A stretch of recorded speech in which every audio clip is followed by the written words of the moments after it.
नमस्कार, जय हिंद, जय भारत। चलिए बच्चों, आज हम बताने जा रहे हैं आपका एक प्रमुख स्ट्रक्चर है राइबोसोम। और ये राइबोसोम बहुत महत्वपूर्ण है क्योंकि यही प्रोटीन संश्लेषण का स्थल होते हैं। ठीक है, और ये बच्चे इसको पढ़ते नहीं हैं और जो कि बहुत इंपॉर्टेंट है। तो आइए आज हम राइबोसोम के बारे में बताते हैं क्या होता है। देखिए, ये जो स्ट्रक्चर है आपका राइबोसोम, ठीक है। और ये राइबोसोम पता है दो खंड में होते हैं, एक छोटा खंड होता है, एक बड़ा खंड होता है। और जब ये दोनों आपस में जुड़ जाते हैं, जैसे हमने यहाँ एक छोटा भाग बनाया ये और एक बड़ा भाग बनाया ये दोनों आपस में जुड़ जाते हैं।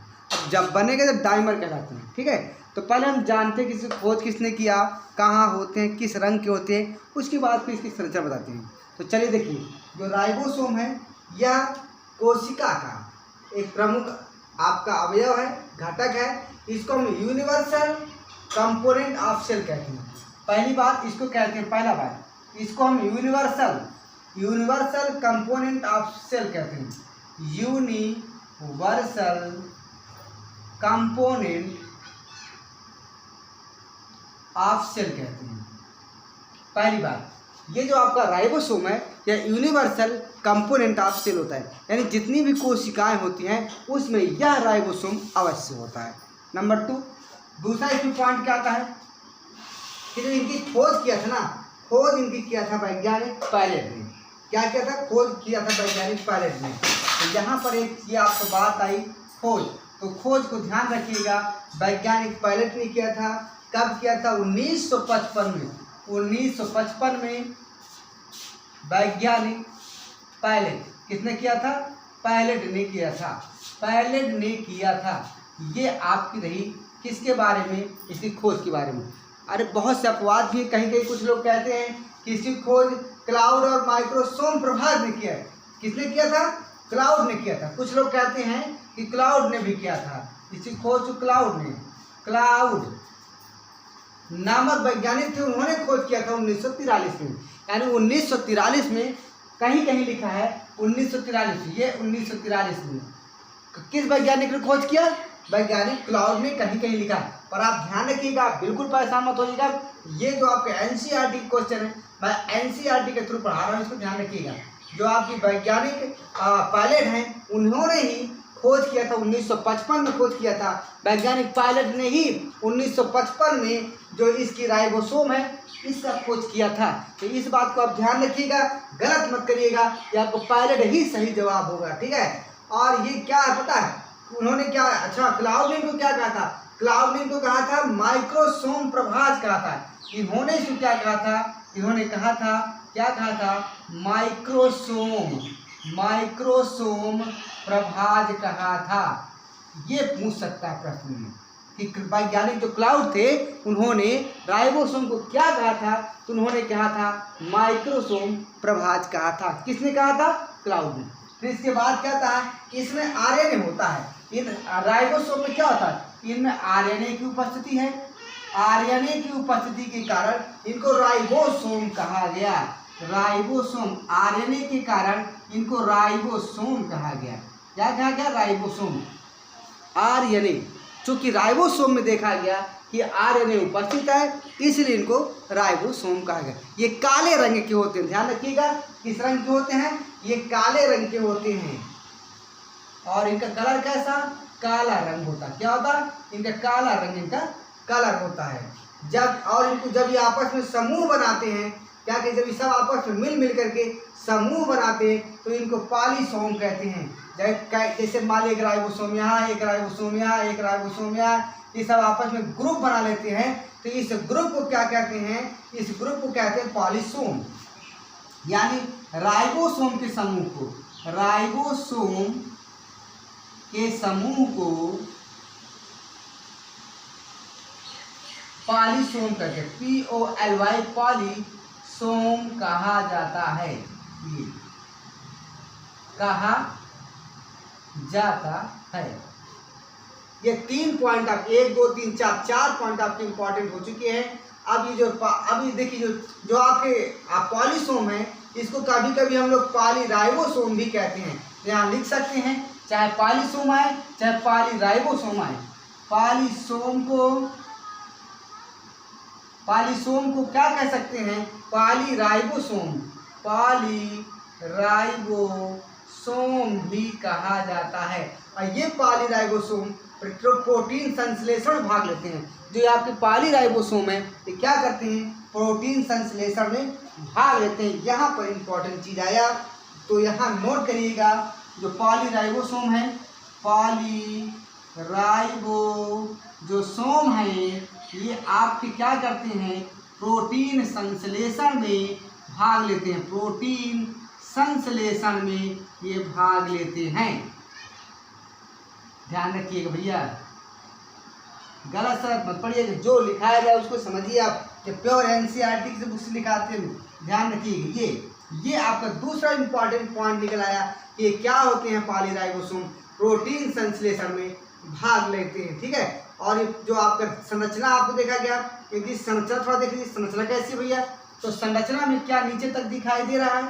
वीडियो देखिए, यस दिखाई दे रहा है। अब यहाँ देखिए संरचना, इनकी संरचना क्या इधर दिखाई दे रहा है जो मैं लिख रहा हूँ?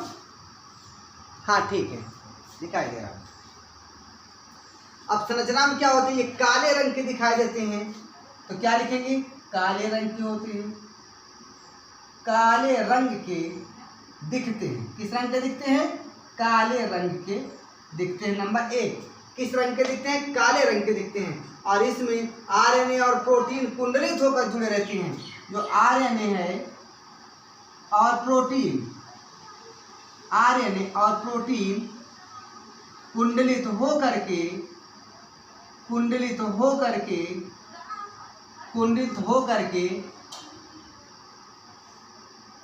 जुड़ जाते हैं, जुड़े रहते हैं। अब इसमें देखिए यह क्या होता है? जेम्स लेक ने, क्या एक वैज्ञानिक थे, मैं यहाँ लिखता हूँ, आगे देखिए। एक वैज्ञानिक थे, कौन थे? जेम्स लेक थे। तो जेम्स लेक ने राइबोसोम के छोटे भाग का वर्णन किया था। इन्होंने क्या किया था? क्वेश्चन पूछा था एक बार ऐसे, जो क्वेश्चन पूछा था नीट में कि जो राइबोसोम का छोटा भाग है इसका वर्णन किसने किया था? तो इसको लिखेंगे आप जेम्स लेक। छोटे भाग, हम यहाँ लिखते थे शॉर्टकट में छोटे भाग का वर्णन, बस इतना बहुत पर्याप्त है, आप समझ जाएंगे कि जेम्स लेक ने छोटे भाग का वर्णन किया था, जिसमें ये बताया था कि एक क्लेफ्ट होता है, हेड होता है, बेस। क्या क्या होता है? उन्होंने बताया कि क्लेफ्ट होता है, बेस होता है, और क्या होता है? आपका हेड होता है। क्या होता है? हेड। ये तीन चीज इसमें छोटे भाग में होता है। और ये जो आपका क्लेफ्ट, हेड, बेस, और जो क्लेफ्ट है, ये क्लेफ्ट, ये वाला, ये क्लेफ्ट जो है हेड को अलग करता है। ये जो क्लेफ्ट है ना, हेड को अलग करता है। ध्यान रखिए, ये इंपॉर्टेंट है, यहाँ पर नोट। क्लेफ्ट हेड को अलग करता है, ये इंपॉर्टेंट चीज। जो इंपॉर्टेंट चीज है उसको हम जरूर अच्छे से लिख देंगे ताकि आप लोग समझ से। अरे क्वेश्चन ऐसे पूछते भैया, यहाँ क्वेश्चन कर दिया, क्या कर दिया कि हेड को कौन सा पार्ट अलग करता है? आप कहेंगे राइबोसोम का क्लेफ्ट भाग। और क्लेफ्ट भाग किस में पाया जाता है? क्लेफ्ट भाग राइबोसोम के छोटे भाग में पाया जाता है। इतना आपको समझ में आ गया होता है। ठीक है, अब इसके बाद जो बड़े भाग में है, बड़े भाग में तीन चीज होता है, रिज होता है, स्टाल्क होता है, और सेंट्रल प्रोट्यूबरेंस होता है। इसको केंद्रीय उभार भी कहते हैं। सेंट्रल प्रोट्यूबरेंस या केंद्रीय उभार कहते हैं। स्टाल्क वृंत होता है, और रिज आप देखिए जो स्ट्रक्चर यहाँ पर रिज बना हुआ है, तो आप लिख सकते हैं इसमें कि बड़े भाग में क्या क्या होते हैं। देखिए बड़े भाग में क्या होता है? बड़े भाग में क्या होता है? रिज होता है, RID, रिज, और क्या होता है? इसको हम सेंट्रल प्रोट्यूबरेंस या केंद्रीय उभार कहते हैं। केंद्रीय उभार, और स्टाल्क होता है। क्या होता है? स्टाल्क। ये तीन चीज इसमें होता है। और इसमें देखिए रिज और केंद्रीय उभार के बीच एक वैल्यू होती है। ये इंपॉर्टेंट चीज यहाँ से मिला। देखिए किसके बीच वैल्यू होता है? रिज और केंद्रीय उभार या सेंट्रल प्रोट्यूबरेंस के बीच तो यहाँ पर लिखेंगे रिच, RIDGE रिच, और क्या लिखेंगे भाई देख लीजिए, केंद्रीय और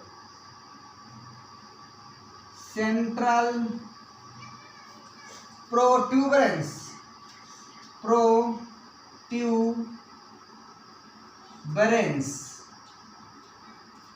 के बीच क्या होता है भैया, वैली होती है। क्या होती है, वैली होती है, वैली होता है। ये इसकी संरचना के बारे में हो गया। और जानते हो ये जो आपका देखिए, ये तो चीज हो गया राइबोसोम की स्ट्रक्चर के बारे में कि छोटे भाग में क्लेफ्ट हेड बेस होता है, जबकि जो बड़ा भाग होता है उसमें रिज होता है और सेंट्रल प्रोट्यूबरेंस होता है और स्टाल्क होता है। अब ये जो आपका रिज और सेंट्रल प्रोट्यूबरेंस है, इनके बीच वैली होती है। ठीक है, यहाँ से जो क्लेफ्ट है वो हेड को अलग करता है। अब जब ये दोनों आपस में जुड़ जाते हैं तो कैसे जुड़ते हैं, आखिर किस रीजन से जुड़ते हैं, तो याद रखिए एक आयन होता है मैग्नीशियम आयन। क्या होता है, magnesium ion, very important, most important यहाँ पर ये इंपॉर्टेंट मैग्नीशियम आयन। अगर मैग्नीशियम आयन की सांद्रता मस्त है, अच्छी है, तो ये आपस में दोनों क्लब्स जुड़ जाते हैं। यानी कह सकते हैं मैग्नीशियम आयन के कारण, मैग्नीशियम आयन के कारण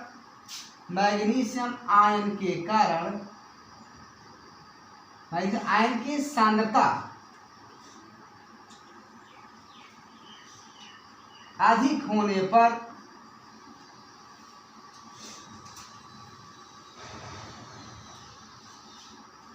ये आपस में जुड़ जाते हैं, ये आपस में जुड़ जाते हैं। और जब जुड़ जाते हैं तो जुड़े भाग को डाइमर कहते हैं, और जुड़े भाग को डाइमर कहते हैं,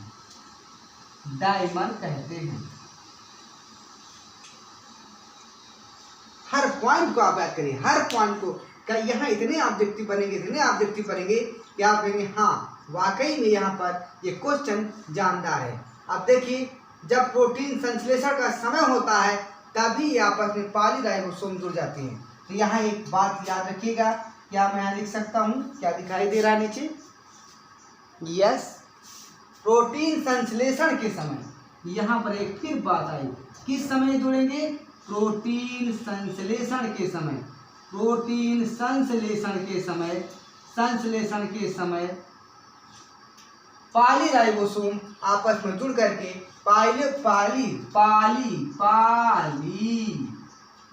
राइबोसोम जुड़ करके डाइमर का निर्माण करते हैं। डाइमर किसका निर्माण करते हैं, डाइमर का निर्माण करते हैं। अगर वीडियो ना दिखाई दे रहा हो तो हम और नीचे वीडियो कर सकते हैं, पर मैं एक बार चेक कर लूँ, यस थोड़ी सी नहीं दिखाई दे रहा तो मैं इसको नीचे हल्का से कर दे रहा हूँ, ये अब ठीक है, 1 मिनट, अब ठीक है। अब देखिए इतना होने के बाद अब आपकी इसके एक बात हो जाए, अगर कमी होगी, अगर मैग्नीशियम आयन की सांद्रता कम हो जाएगी तो ये दोनों राइबोसोम अलग हो जाएंगे। अब मैग्नीशियम आयन की सांद्रता ज़्यादा है तो दोनों आपस में जुड़ जाते हैं। वही हमने लिखाया गया कि मैग्नीशियम आयन के सांद्रता अधिक होने पर ये आपस में जुड़ जाते हैं, लेकिन अगर मैग्नीशियम आयन की सांद्रता कम हो गई तो ये क्या होते हैं भाई, आपस में अलग अलग हो जाते हैं। अब इसके बाद इसका प्रकार देख लीजिए, क्या है प्रकार। तो प्रकार में और नीचे हम लिखते क्या है, पता नहीं दिखाई दे रहा है कि नहीं दिखाई दे रहा, प्रकार में 3 प्रकार के होते हैं। कितने प्रकार के होते हैं, 3 प्रकार के होते हैं, इसको ध्यान रखिएगा। 3 प्रकार के होते हैं, कितने प्रकार के, 3 प्रकार के होते हैं। कौन कौन होते हैं, एक तो होता है 70 यस राइबोसोम, क्या लो 70 यस राइबोसोम, पहला 70 यस राइबोसोम, बस यहाँ पर लिखिए इतना बहुत है। एक 70 यस राइबोसोम होता है जो कि जीवाणु, माइटोकॉन्ड्रिया और क्लोरोप्लास्ट मिलते हैं। कहाँ के मिलता है, जीवाणुओं में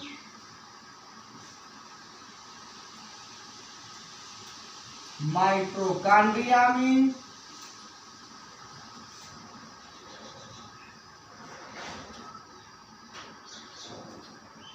और क्या यहां तक दिखाई दे रहा है या नहीं? जीवाणु माइटोकॉन्ड्रिया में और क्लोरोप्लास्ट में पाए जाते हैं। कहाँ पाए जाते हैं? क्लोरोप्लास्ट में। क्लोरोप्लास्ट में पाए जाते हैं। कौन पाए जाते हैं? 70 राइबोसोम। 1 मिनट थोड़ा भाई पानी पी लेते हैं।